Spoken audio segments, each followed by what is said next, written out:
So good afternoon, everyone. A warm welcome to the webinar for today.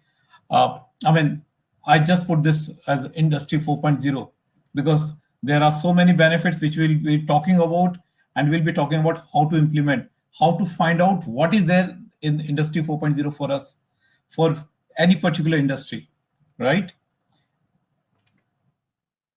Just a brief about the speaker, that is me. My name is Manish Jain. I am BTech honors in electrical engineering and then MTech from IIT Roorkee in instrumentation. I'm a certified energy manager from Bureau of Energy Efficiency.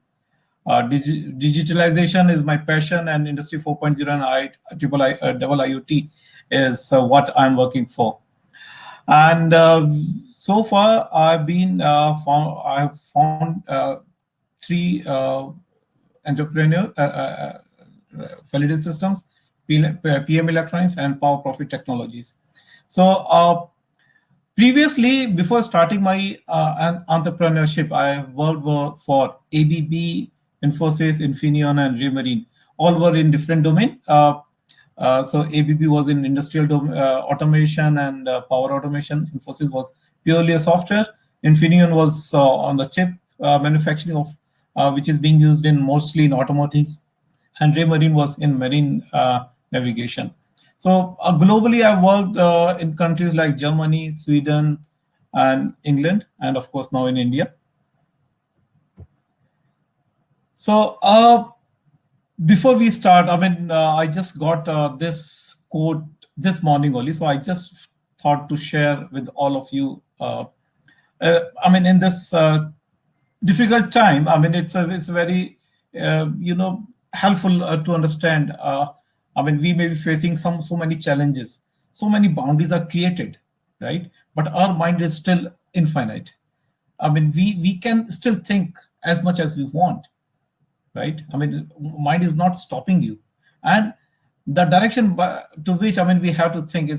I mean, it's up to us. I mean, how positive we can think, and this. I mean, now we all know. I mean, we have made a journey of entrepreneurship for so long, and whenever these challenges come, so every challenge comes with an opportunity. So that's very much relevant for today's scenario. So let's keep our mind as infinite as possible. We have already done it for so long. I mean, and I would request to keep your mind full of positivity, full of opportunity, and we'll just see, I mean, how new things are coming up. I just need to check if you are all getting my, because we are using this platform for the first time. I mean, I think, I mean, you are all getting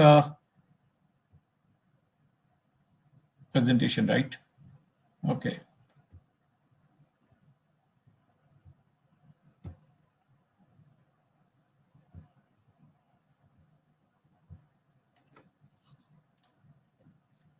So let me start with a story about industrial revolution. We are running industries, right? And how this industry became an industry. In the year 1784, when James Watt, who invented the steam engine, before that, industry was very segmented. There was no concept of industry. There were, weavers who were weaving clothes.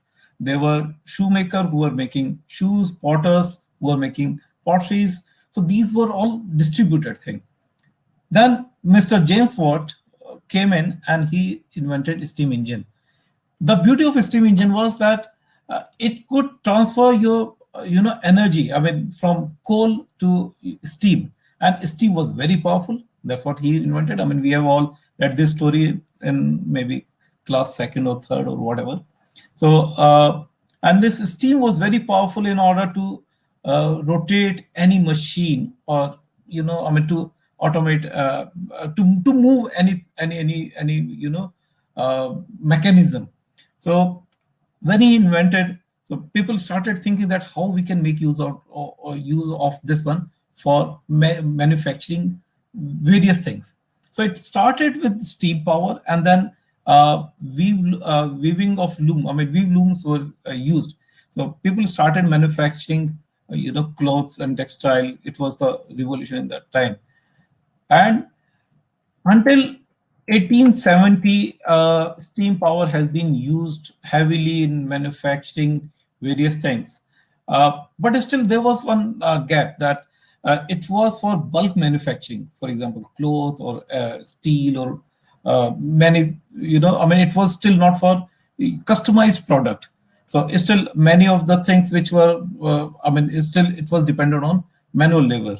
The problem with manual labor was that if someone is starts making shirt, so he will get the clothes and he will stitch the shirt and then the next shirt and all that thing. So then Mr. Henry Ford, I mean, he realized that this is not what it should be.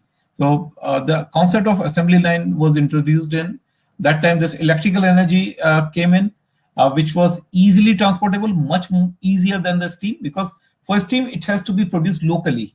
In case of electrical energy, electrical energy could have been produced at a distance location, and then it could have been transmitted through the wires. So electrical energy was generated, and many machines which were running on a steam engine, then these were formed into the electrical power based machines. And the concept of assembly line helped industrial revolution in like producing more product in shorter time. Because if I'm I'm just stitching buttons in the shirt, so my job for the entire day is just for stitching the buttons. So my efficiency will definitely be increased. So we all know the concept of assembly line. So the one person will be doing his job, that he will be passing it to other one, then the other one will put his thing, and then it will pass on the next level. So the efficiency improved. Customization of the product was easier, because if you have to change any design, so only one part of the assembly line can be changed, and that new product can be developed. And until 1969, I mean, almost another 100 years, the industry was moving the same way, using electrical energy and with lots of manpower. And then in 1969, when the computer chips were invented, and people started thinking that we can reduce the form factor of automation. With small boxes, we can control big machines, and this automation came in, and we could run the machines with more precision and in an automatic way. Now, from 1969, I mean, we have been seeing the manufacturing the same way. Today, when we are talking about what's next, in case of today's time, we have seen in last 15-20 years that all the innovation, all the development is in the either in mobile phone or in internet, right? So all the industries, most of the things which have changed in last 15 years is more for software or the data. So now this, in the latest, I mean, people are predicting this will be another revolution, which will be called Industry 4.0. The interesting part here is earlier, when Industry 1.0 happened, or 2.0 happened, or 3.0 happened, nobody declared that this is a second revolution, or that's a third revolution. But in case of Industry 4.0, we are predicting, we are declaring that it's going to be a revolution. Now, this is a very basic nature, it is very interesting that this is the nature of Industry 4.0, that we are predicting. So that itself indicates that it's more for prediction also. So we'll talk about predictive analysis and all, I mean, during the course of this presentation. So in the case of Industry 4.0, we have already seen development in mechanical thing in Industry 1.0 and 2.0, and electronics and computers in 3.0, and 4.0 is for data. So this is future of the industry. right? And now we have been talking about data. Everyone is talking, right? We know data is new oil. In last century, oil was new gold, right? Now, I mean, oil and gold are synonymous. I mean, for economists. Now, in the latest in the current scenario, data is the new oil. So, and it's just not because of the value of the oil. It's also because of the process, how the oil is processed, right? Uh, we get this crude oil, we have refineries which will give you petrol, diesel, wax, kerosene oil, so we can get the information as it was in the oil refineries. So we get different type of level of information from the same data. So when we are talking about our industry, we we'll realize that we have so many data, and if we refine this data in a better way, so that we can refine multiple type of information. Some information will be very critical, very important for your business growth. Some information will be very useful for future growth, and some maybe for I mean, taking decision faster. So this is I mean, when I'm talking about data and oil. So it's a synonymous in terms of the value as well as in the refining. So we all know, I mean, when even yeah, if I ask to my 10-year-old son, which are the companies whom do you know? I mean, are the big one. So everyone, I mean, these are the household names, right? Google, Amazon, Facebook, Alibaba, Airbnb is not famous in India, but WhatsApp and Uber, I mean, are very well known. What is common in all these companies? These are all I mean, top 10 companies in the world, right? The valuation of these companies are humongous, but what is common? They don't have any manufacturing unit, they don't have any inventory, they don't have any liability, they don't have anything other than data.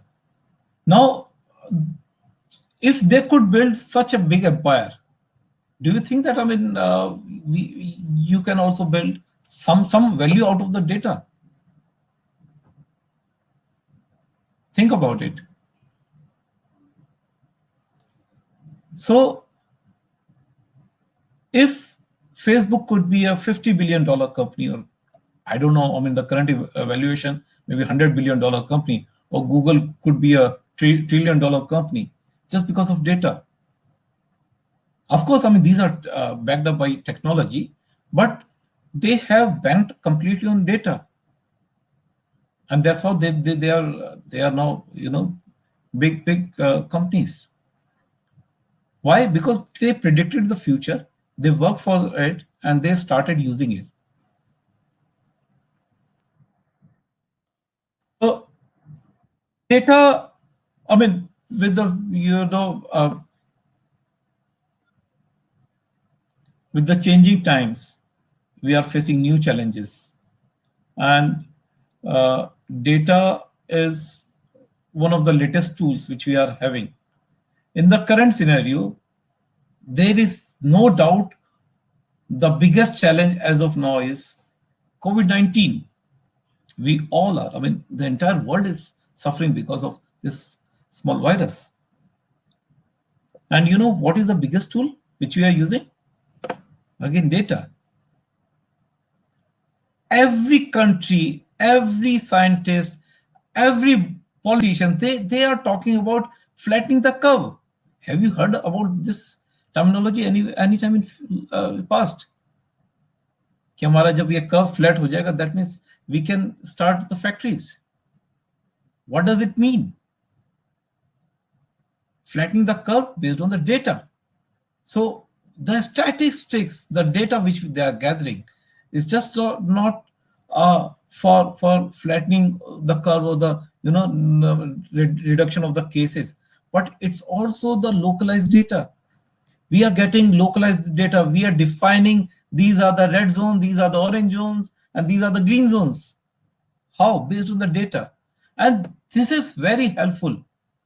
This is protecting us in taking decision, or to protect ourselves and the family from any damages it can occur, right? So I mean, this is about India. And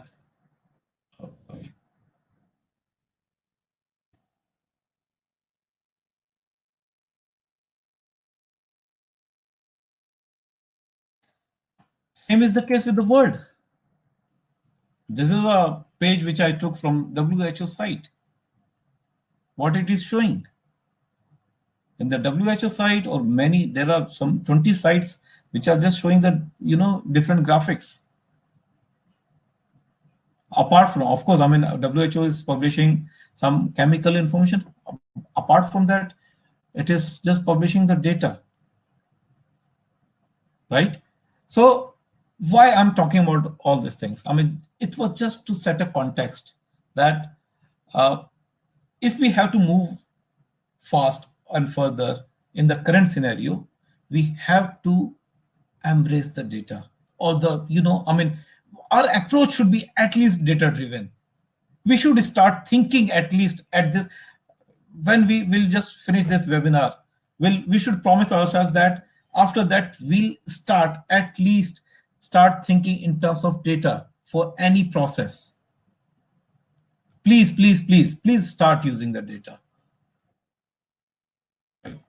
So so far, I mean, now I'm not able to see if there is any question. Let me just go back to the chat window.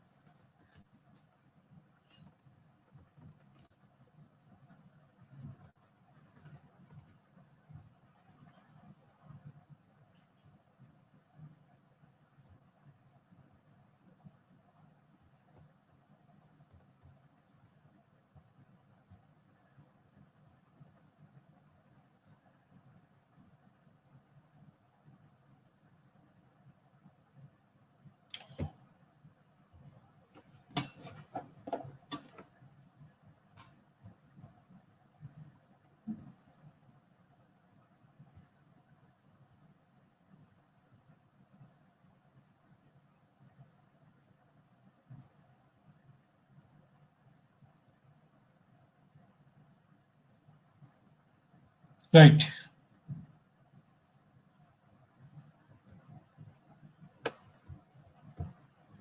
There's something wrong, actually.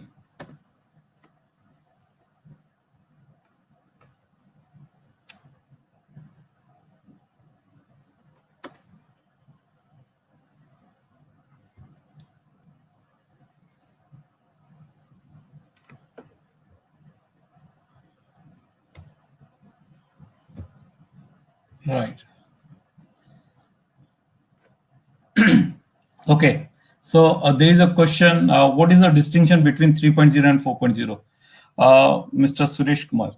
A very good question, actually. I mean, in 3.0, it was all, I mean, logistically, it was driven by, electronics, robots. But in case of 4.0, it is data. Now, in 3.0, we saw that our machines were running with the help of electronics, PLCs, controller, DCS, SCADA. So, but in 4.0, we'll be talking about when our machines will be communicating to each other. Machines will be communicating to the your ERP system. Machine will be talking to your predictive analysis server. So there are so many things. Okay, so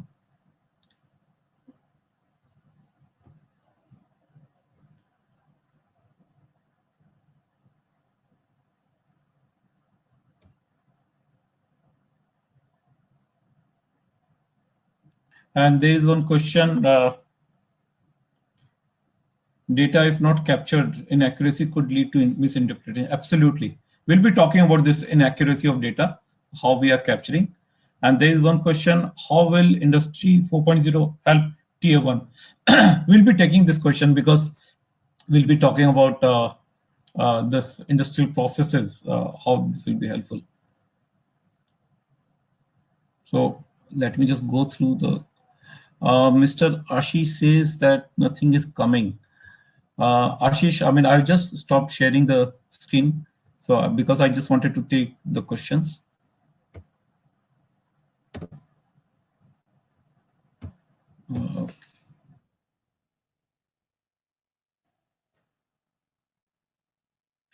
One question comes from Mr. Sharik, a difference between IoT, Industry 4.0, and artificial intelligence. Uh, IoT is Internet of Things. So Internet of Things is like, I mean, so far Internet has been used by human being. I mean, we have been using Internet for 15 years back. We were using Internet for our emails only, or for some certain applications. But over the last 5 years, 7 years, we have started using Internet through mobile phones. And through mobile phones, we are doing our banking, we are doing shopping, we are doing almost everything through mobile phone, a small device. So same is the case for Internet of Things, that all the things will be connected to Internet, right? So your fridge will be talking to the TV, and TV will be talking to the security system and all that thing. And same is the case in the industries. Our machines will be talking to each other. Industry 4.0 is just not about the communication. Industry 4.0 is more about usage of the data. Data will be flowing from one direction to another one, but the best use of the data will be once we'll get the right information. You remember I talked about this oil refinery.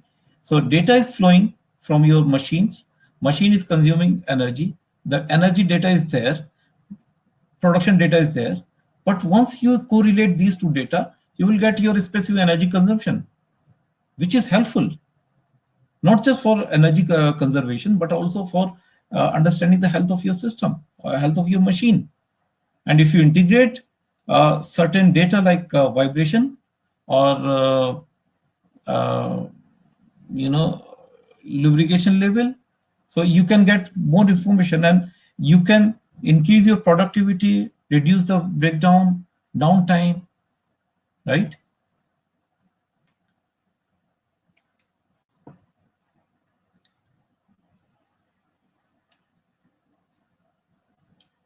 Okay.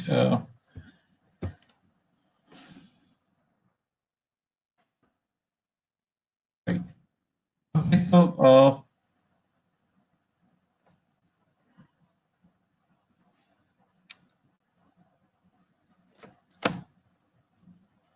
yeah, so Ashish says, so basically Industry 4.0 is the era of technology where machine learning, deep learning, and AI as a whole takes over process running the industry to improve accuracy, efficiency, and finding patterns, which would forward lead to basic understanding of what works and what not. Absolutely fine, Ashish.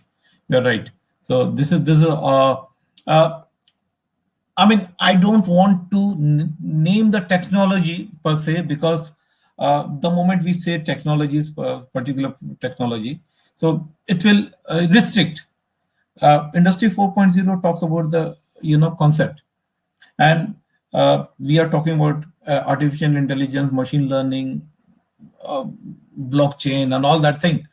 But the soul of Industry 4.0 is data. Now future could, I mean, will have 3D printing, which is manufacturing by data.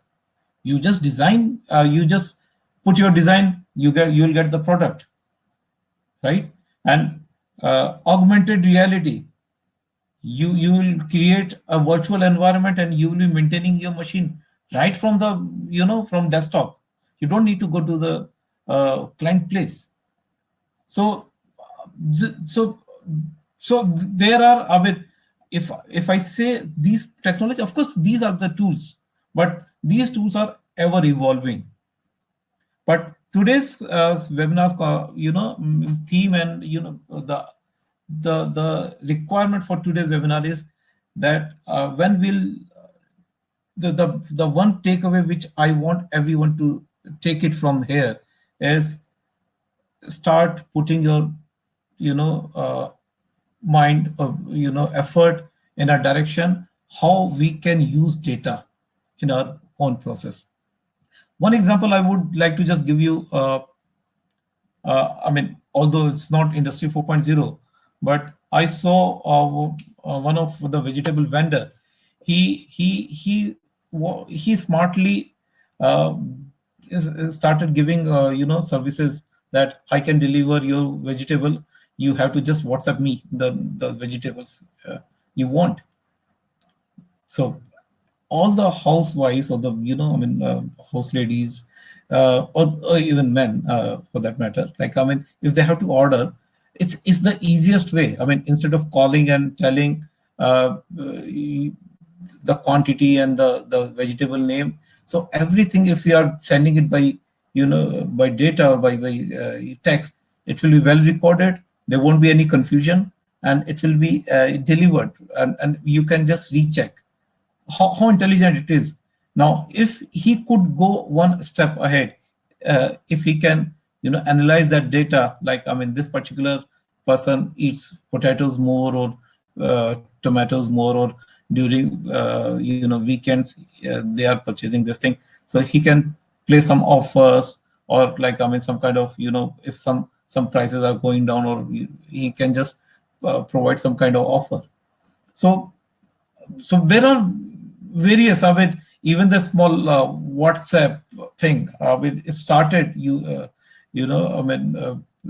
he started making use of data from there, right?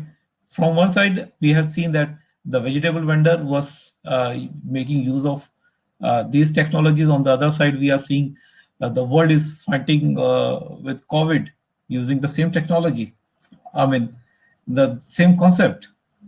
So we are no one. We will definitely, once we'll start using it, we'll see that we are making sea of changes.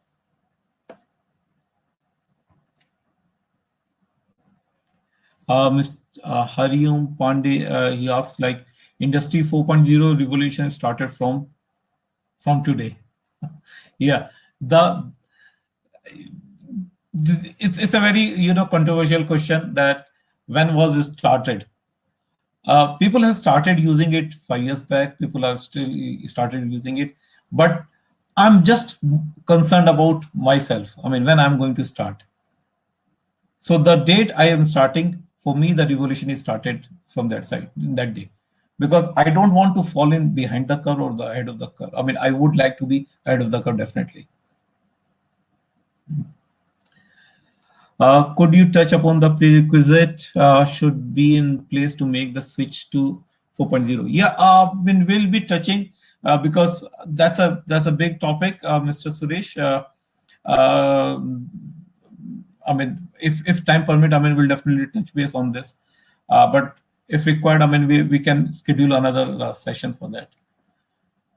And there are various concepts, actually. We'll be talking from industrial point of view now.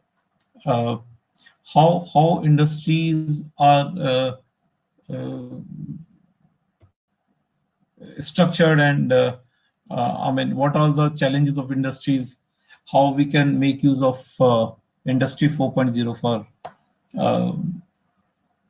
manufacturing process, right?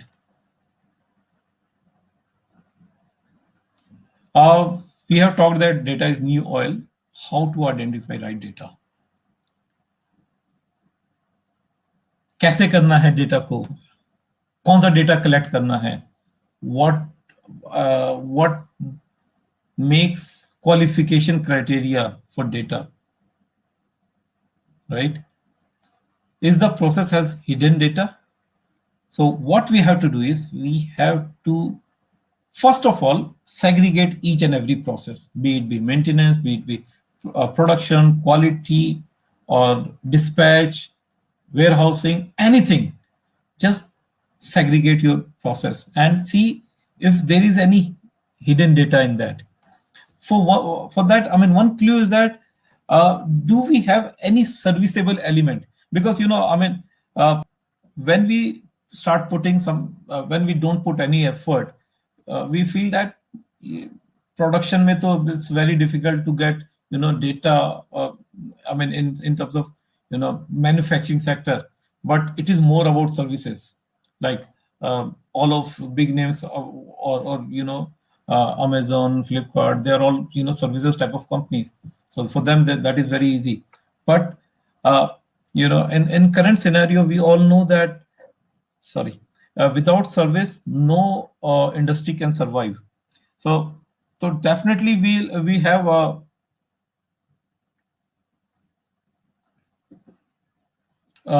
service element in any production or any process.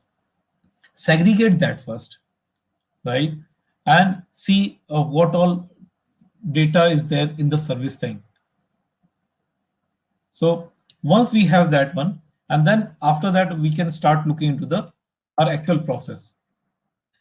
The second qualification is, can the data collection be automated? We don't want manual data. Of course, manual data will be helpful, but it is subject to inaccuracies in terms of the data collected, or in terms of the time of data collection, right? And this or could be manipulated as well, because intentional, non-intentional, right? So we have to just see if we can collect the data in an automated way.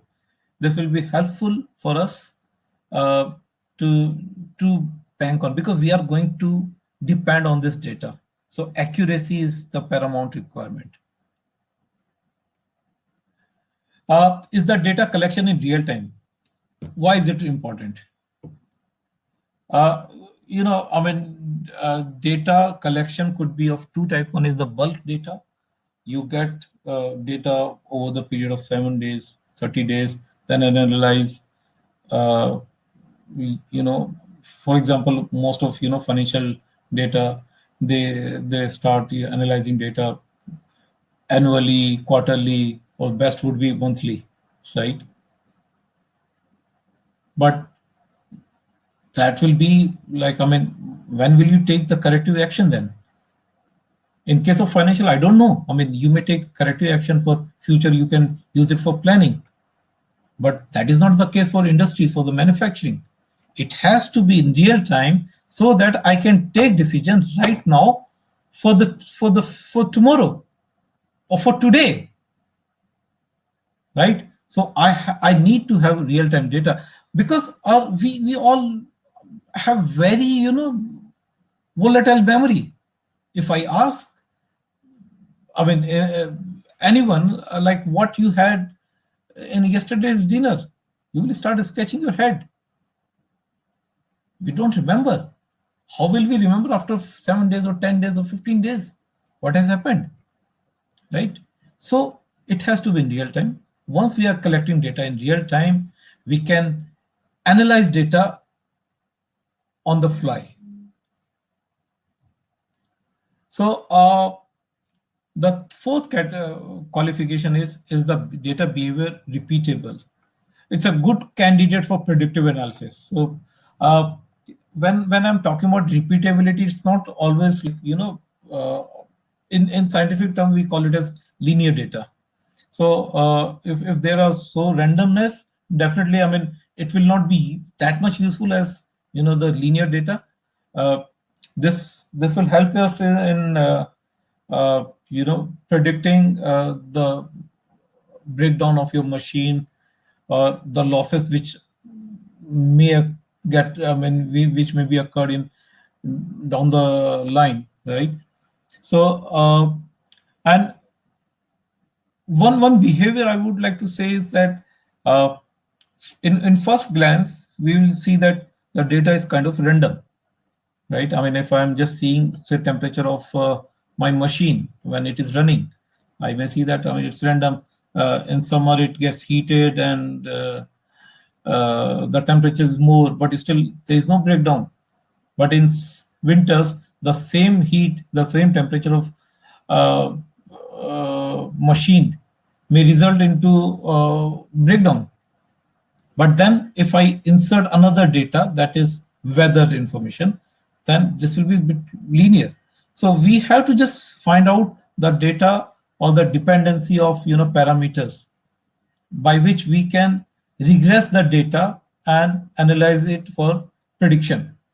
So I would like to think in a way that if we want any information, we have to see what all that information is dependent on, what all the data points through which we can get the real information. For example, for heart testing, right? I mean, the basic heart diagnosis is ECG. What does ECG do? ECG is just a measurement of voltages. These are in millivolt or maybe some hundreds of microvolt. How does it help? So they put it at a different location. They put this data points. Through that, they get the information about how the function of the heart. So sometimes we get information or the data points in a single direction only, but sometimes we may find that we have to use multiple data points to get the real data. So we have to find out what all things our system is dependent on. Right. So still, if you have a doubt that I believe we have already come to a point that we all agree that we can save or we can grow using data and I mean for our future thing.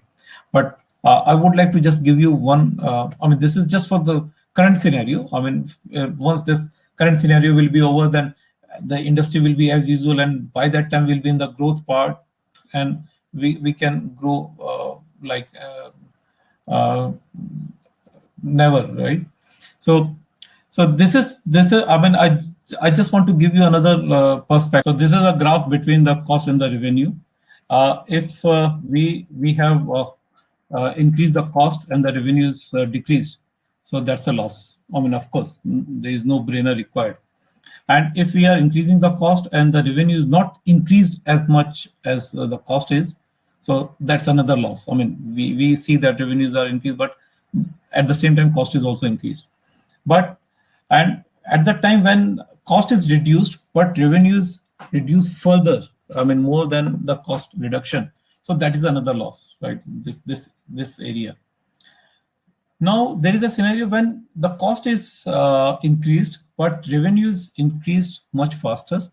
That happens mostly when we are developing a new product, or we do research and we develop some great technology. We invest into new technology, and the revenue will be increased faster than the cost we have incurred. And then there are some scenarios when we reduce the cost, the revenue is not that much reduced. That is still profitable, but that is something like which we do in tough times, right? I mean, where we are reducing the cost, although the revenue is getting low. But in situation where our revenues are fixed and we are reducing the cost, the reduction of the revenue is not there. I mean, we are maintaining the same revenue. That is when this process optimization through reduced losses and rejection, we are able to increase the profitability. So in current scenario, actually, I mean, if in current scenario, the situation will be these two things. When we are reducing the cost through the process of optimization, we can reduce the losses and rejection, and we can do some cost cutting measure, and we can increase the profitability. So now industry 4.0, the again I'm just going to set another context, right? How we can say that now this is our process, our machine, or whatever. I mean, it's a industry 4.0 ready. Now you can see a person, athlete who is running. He knows that he can cover the marathon in 1 hour, 1.5 hours, or whatever, right? But Does he know what was his body saying when he was running, right? Right. I mean, how was his body's response? Because in today's scenario, he may cover in 1 hour. Tomorrow, he may cover in 59 minutes or maybe 10 minutes. But the moment he wears smart band, right, now he will start getting information about the heart rate, blood oxygen, blood pressure, and he will get information about himself. Now, same human being was there before wearing the smart band. When he wears the smart band, he gets the data, and this data is very very important for his instructor, for his coach, for his dietitian, for his manager, right? I mean, they can have a state of his health and can train him in a way that he can perform well. uh,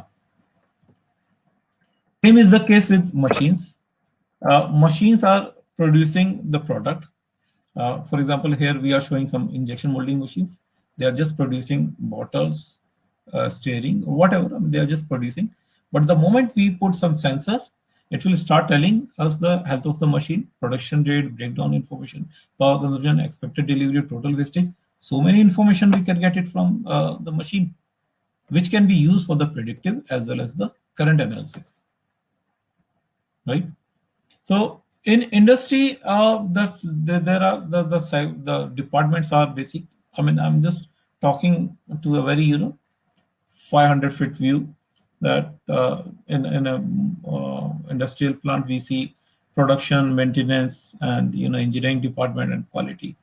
We'll be touching the how this industry 4.0 will be used for each and every department. For quality assurance, I mean, of course, I mean, if we go into the detail of each application, that will require a separate webinar. So we'll be just touching on it, and maybe in the near future, we'll just have separate webinar for each domain. So in case of quality assurance, we get this information about the quality rate. Quality rate analysis is key analysis for TPM, total productivity maintenance. What was the quality rate, quality rejection rate, and what was the major cause of quality rejection?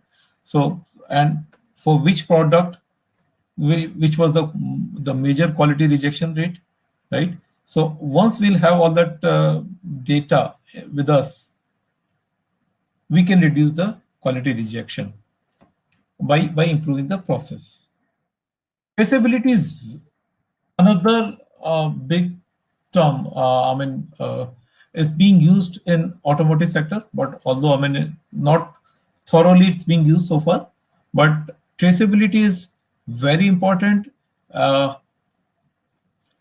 Not just for customers' point of view, but for your own sake also. Traceability is two directional. One is from the benefit, I mean, from the supplier side. I mean, when we are talking about the raw material, and that's the another traceability will be on the supply side. So if I'm manufacturing one product, what all the components I have used, if I know the performance of these components based on the performance of my product, I will be able to trace back who was the supplier, what was the process which worked very well, which did not work very well.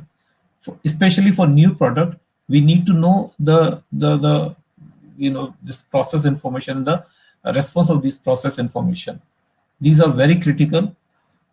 These again, as I said, it has to be in real time so that I can take decision. I mean, of course, if the traceability, when we are talking about once the goods are sold to the, I mean, sent to the market, I will be able to get the information then only based on the rejection. But within the quality process, we have this out quality section. I mean, and this end of line production quality section. In both of these cases, we can get this quality rate, and from that, I mean, we can trace it back from the supply side's process. Third one is statistical process analysis. Again, it's a big topic. I mean, this webinar will be we will need a separate webinar for all of these things. But the statistical process analysis is for analyzing your quality parameter variations, basically. So we all know the Six Sigma is a part, is a big use case for this statistical process analysis, where we just see this variation in the raw material as well as in the production data. So if we can integrate all of these processes, because in any industry, these quality practices are there, right? But we do statistical process analysis in a limited way, in a sampling way, or in pen and paper way. I mean, generally we use Minitab, we put that data, get that data out at the end of the day or at the end of the shift or weekly. So would suggest that it has to be online. So for example, if we have multiple lots of some kind of raw material, and we are doing SPAs, space statistical process analysis on the fly, we will be able to analyze and correct the process immediately. Maintenance department, of course, the major responsibility of the maintenance department is to supply energy to the entire plant. So this energy could be in terms of electrical energy, compressed air, steam. So maintenance is the source of energy for entire plant. So if they have to reduce this cost of energy, so energy management system is a game changer. So once you start using this as energy management system, we'll be able to point out the run hour of any machine, and then how much energy is being consumed, and then we can correlate with the production, what was the baselining of that machine's energy consumption. And if we have, say, 5 similar machines, similar type of machine, we can compare the specific energy consumption of each machine. As a result, we can take decision that this machine is more efficient and than this one. And if we have to replace the old technology with the latest one, what is the capital cost, what is the ROI?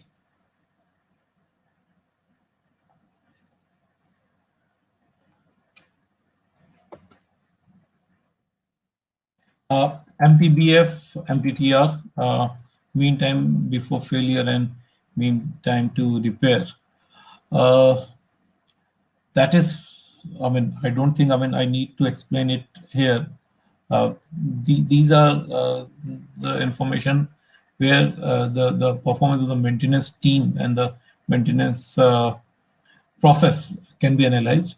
And if there are any gaps, we can get it reduced. Maintenance management system is for taking the maintenance call as and when it happens, and of course material management as well for spare parts, so that if there is any requirement, we can get it done immediately. Predictive maintenance, this is very much about this industry 4.0. If we put sensors on the machine, we collect the data. If these are linear data, we can predict. Of course, it's not short-term task. It takes some time. We can start predicting after certain time for each machine, but this is going to help for a long term and in a long term. Equipment effectiveness model. I have not put under production unit because this is an overall. Of course, most of the part is in the production. Most of the part in the production department.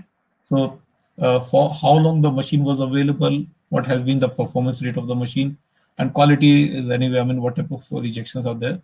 So we can minimize, once we can minimize these losses, uh, because of which the availability of the machine is less. Like, I mean, if the machine is under breakdown, or there are some setup time which are more, or unplanned, unscheduled downtime is there. So if we can reduce this, we can have, machine available for more time, and the production can be increased. Performance rate, of course, I mean, it's a combination of manual labor as well as the machine.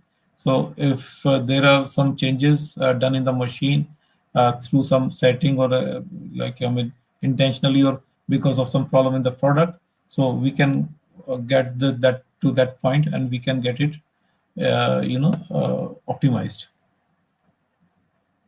Real-time monitoring.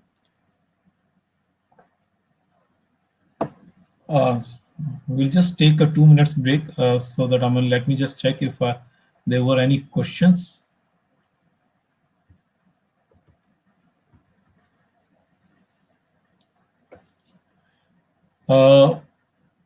Rupak Datta says SPC helps in predictive quality control. Absolutely, Rupak. Yes, you're right. Uh, this is a very important tool. Uh, he also says this traceability helps in developing FMEA and control plan. Absolutely right. Okay.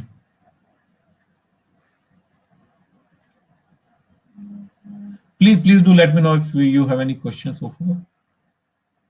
I'm just here for another 15-20 seconds, then we'll continue with our presentation.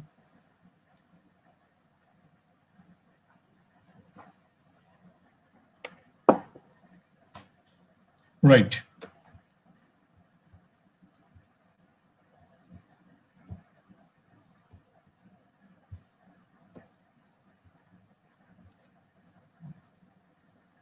So now, as I said, this real-time monitoring of data is one of the key essential part for Industry 4.0, especially for manufacturing sector.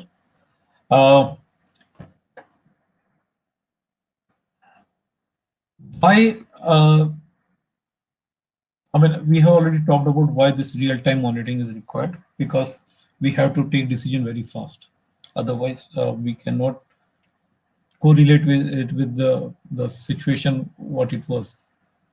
So one of the thing which is required for real-time monitoring is that it should be a platform-driven system. Now I'm touching slightly on the software or the computer system side, but just bear with me. I'll try to make it as simple as that possible, right? So we have this technology, like this phone. I mean, this runs on Android, and my phone earlier, I mean, 10 years back, I mean, it was just a mobile phone, right? Uh, there was no smartness. When it became smart, when it could have application for banking, it could have application for shopping, it could have application for schools, for anything, right? So how this could have been possible? This is just because they have created a platform called Android or iOS or Windows, right? So these are, of course, I mean, these are operating system, but the way these operating systems are designed, so it can get any type of technology that can be integrated. Now, in the same way that same application, for example, Gmail is running on Android, and the same Gmail is running on the iOS, right? And same Gmail is running on Windows Phone or the Windows computer. So how this could have been possible is that the body which defines internet standards, they made the standards in a way that these applications can talk to each other. Guys, you have to understand this. This is very important, that until we can make our technologies communicating with each other in an efficient way, we are not making good system. We are rather developing something which will be a problem tomorrow. So if I have an SAP, I have a production monitoring system. If they cannot talk to each other, so tomorrow if I want to integrate this system with my SAP for any report which I'm generating from SAP, the purpose of implementing this system is lost. Or my energy monitoring system, which is monitoring the data of energy consumption by each machine, if I cannot integrate with my sales data of that particular product, at what price I have sold that product, if I cannot calculate the cost of energy which has gone into production of that particular product, the purpose is defeated. So what we propose is the system which develops this, it has to be platform driven, right? So it can be integrated. The interfaces are defined in a way that the data can be exported and can be imported as well from the third-party system. Now, I think I could explain it. I mean, I'm just giving you some example. I mean, if you find it uncomfortable, please don't put much of effort. But the standard says that web APIs, JSON, and XML, these are the data formats which are widely used in internet domain, and that's how most of our websites, web applications, mobile applications, they are able to communicate with each other. So my if I am booking my railway ticket through IRCTC, I can go to the payment gateway, I can make the payment from my bank and then come back to the IRCTC, right? So this could have been possible because the interfaces were defined in a way. Now, if we are going for new technology and if we have not defined the interfaces in such a way, then we'll be stuck, right? Just as I give you an example of IRCTC, assume that you have to book a ticket in IRCTC, but there is no payment gateway integration possible. How will that be? Will that be of any use? We have to have system which is future proof, which can have interfaces well defined in a way that the data can be imported and exported in a seamless way, right? Same is the case with any big system implementation, like ERP. When we are we procure SAP system. When we are going for implementation, the interfaces are not that well defined. Tomorrow, if we have to integrate any application with the ERP system, we get stuck. We have seen in many of our previous projects, a company develops some information and only part of that is exportable. Then new system cannot be integrated. So we have to define the interface in a way that we can make use of these interfaces, right? So this is now little bit of hardware. Hardware in the sense the architecture. So in general, I'm talking mostly about this shop floor thing, where we are talking about the production department, maintenance, and the quality, where we are getting data from machines. Machine here is not just the production machine, but utility also, like compressors, boilers, chillers for hospitality, right? So we are getting data from these machines, and that data goes to the server. In the server, we have 3-layer architecture, right? One is like the data collection, where we are getting data. The second one is the application server, which is developing application for visualization. Now the visualization could be in terms of visualizing in on your workstation, as well as on the displays on the shop floors, and of course through your mobile phones. And the third server is analytical server. This is the refinery actually. If I bring back the analogy of data is oil analogy. So analytics server is the refinery of our entire platform. What does it do is it extracts the information from the data, and this information could it be this could be an alert, this could be an alarm, this could be a weekly report, monthly report, cost report, prediction report, anything. So these are the reports which are generated by this analytical server. Again, I mean, this can be exported in XML, I mean, Excel sheet, PDF, could be exported to ERP or any other system, right? So, so this is how it works. Benefits, I think, I mean, we have already talked about, the requirement. So once we know the requirement, we know the benefit anyway. We'll just, it eliminates manual inconsistent process of noting data in books. Here, this inaccuracy, as I already told, that in two manner. One is the data accuracy, another is uh, the data source accuracy.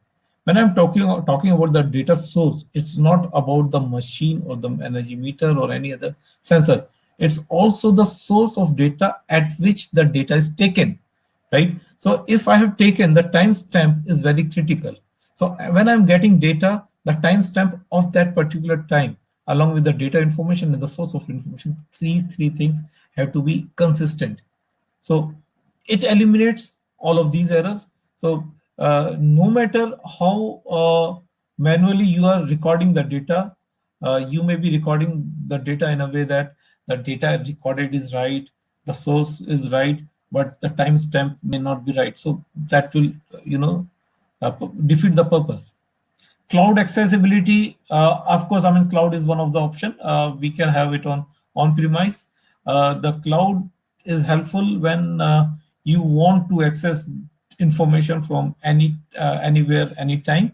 Of course, there are ways by which we can still have that type of mechanism while keeping on-premise servers. So it detects instances of change in power supply factors. And I mean, there are so many factors which are getting changed, and we can detect, these factors. It helps you responsibility and accountability and benchmarking for energy use or for any other cost factor, right? I mean, energy use just one of the cost factor. So once we have the benchmarking, for example, if I have benchmark, if I know this particular, I mean, in producing this particular job, the energy consumption should be 0.10 unit, and the time it should take is not more than 10 seconds, right? So these are the benchmark for that particular product, for that particular product on that particular machine. So if I know these benchmark, I will know how much I have deviated from my benchmark, right? If I have achieved better than benchmark, and if I see that I can consistently achieve that better result from benchmark, now my new benchmark will be set. That's how my process will get evolved for future uses. Uh, Observe how changes is in relevant driving factors impact efficiency. Again, I mean, please read energy as cost. I mean, cost factor efficiencies. So many other things like I mean, we can analyze tweaking any process element, how well the new thing is helping us. Now this is a clear use case for Kaizen, right? I mean, we do a lot of Kaizen for before and after type of analysis, right? If we have these matrices available before Kaizen and after Kaizen, of course, I mean, in the automated way, we will know how small change could result into a big rewards.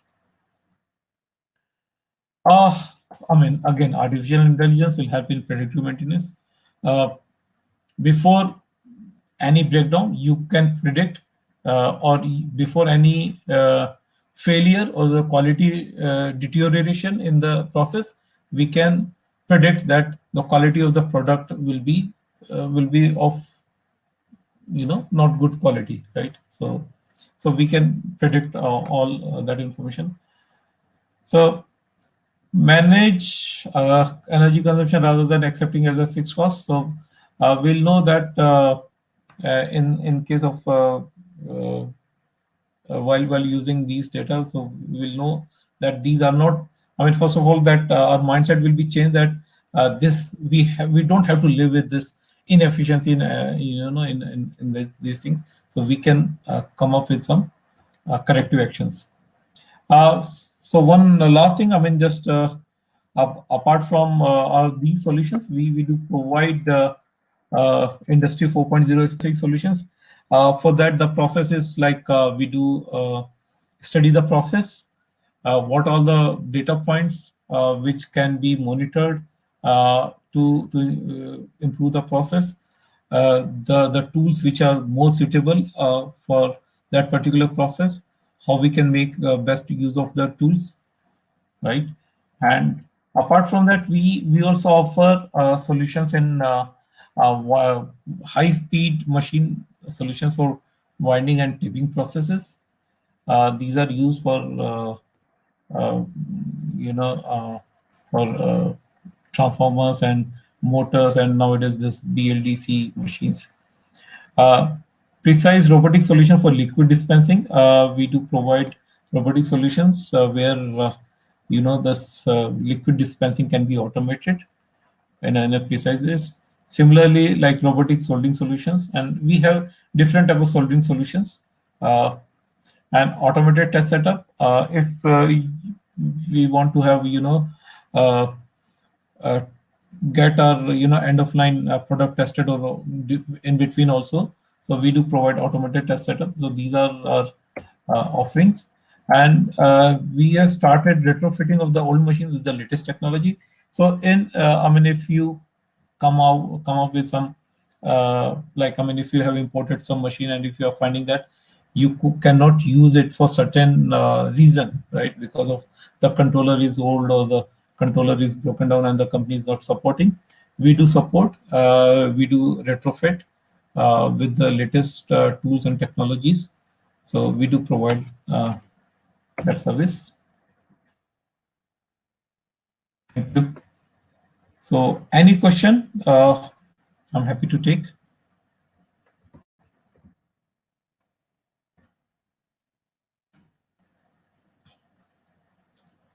One question from George Kanath. I'm not sure. I mean, please pardon me if I'm not pronounce your name correctly. How can you help in implementing this? Okay, I mean, as I just said that this is the, I mean, we do in three level. One is like, I mean, we study your process, your challenges, and then we will suggest what is the best solution by which we can come up for the solution for your challenges or the problems. So if you want, I mean, we can be in touch for further discussion.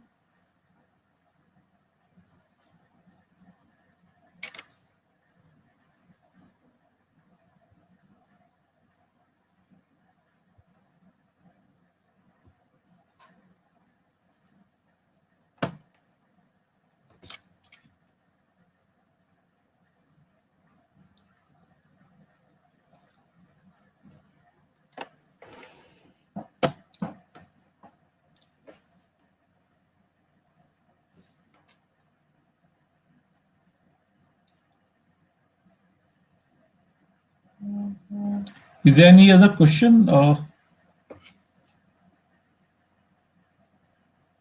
anyway, I mean, if you have any doubt or question or any topic which you think that, I mean, it could have been elaborated more, I'm happy to discuss that in next webinar. So